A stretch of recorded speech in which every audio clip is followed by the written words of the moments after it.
What is dengue and how to eradicate it? Dengue or dengue fever is a viral disease of human beings, and it's caused by a bite of a particular mosquito belonging to the Aedes aegypti species. The disease is most prevalent in Southeast Asia, but outbreaks also happen in the Caribbean, Oceania, and the Indian subcontinent. More recently, the incidence of dengue has also been reported to be increased in Central and South America. Dengue fever has come to the limelight these days because of its frequent outbreaks in various parts of the world. Although dengue eradication programs have been launched, the menace seems to be recurrent and difficult to control. The carrier of this disease is a dark and small in size female mosquito belonging to the Aedes aegypti species. It can also be identified by the white lyre-shaped markings and banded legs. These mosquitoes can lay eggs in both natural locations and artificial containers with water. They prefer to lay eggs in dark-colored containers with wide openings in shady areas.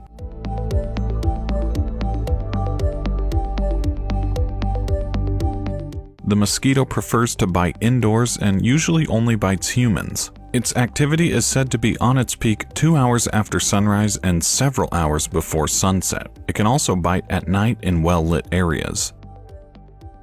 The disease is characterized by an abrupt onset of fever with head, muscle, and joint pains, followed by a rash with a second bout of fever after the initial fever remits. Lymph nodes are also often enlarged. Mild cases of dengue show no swelling of the lymph nodes, and the disease subdues in about 72 hours. In severe cases, though, the debilitating effects of the disease may last for several days, but death is usually rare. Dengue can also cause a potentially fatal version of the disease, which can result in uncontrolled bleeding and shock.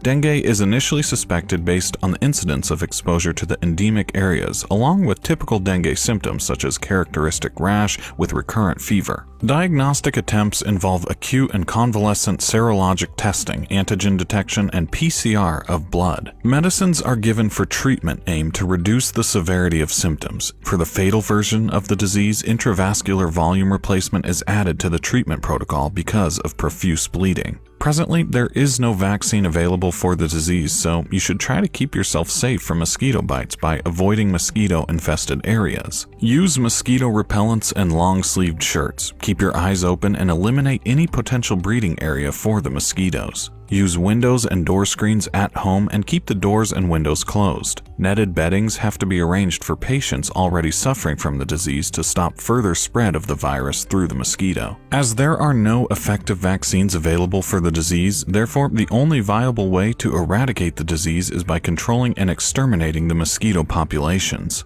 Currently, 3 approaches are being employed for the eradication of mosquitoes internationally. The first one is the environmental management approach. This approach involves the elimination of such containers that serve as a mosquito habitat by collecting water. Any water storage containers, discarded tires, buckets, flower pots, plates under potted plants, tin cans, clogged rain gutters, ornamental fountains, drums, water bowls for pets, bird baths, and other such objects are ideal breeding habitats for the mosquito and should be removed. Underground collections of water, such as drains, can also be used by the mosquito for breeding. Therefore, such potential habitats should also be managed in a way that any possibility of larval growth can be neutralized. The second approach involves chemical control of the mosquitoes. Insecticides can be used to control the mosquito populations, but their use should be carefully calculated as the mosquitoes can develop resistance against the insecticides. The use of insecticides is only recommended during an epidemic or when there is a possibility of one. The third approach is termed as the biological control approach. Novel biological control methods are also being applied to control the mosquito population. Organisms such as crustaceans and fish such as mosquito fish and goldfish eat mosquito larvae and can be placed in areas where mosquito breeding is a possibility.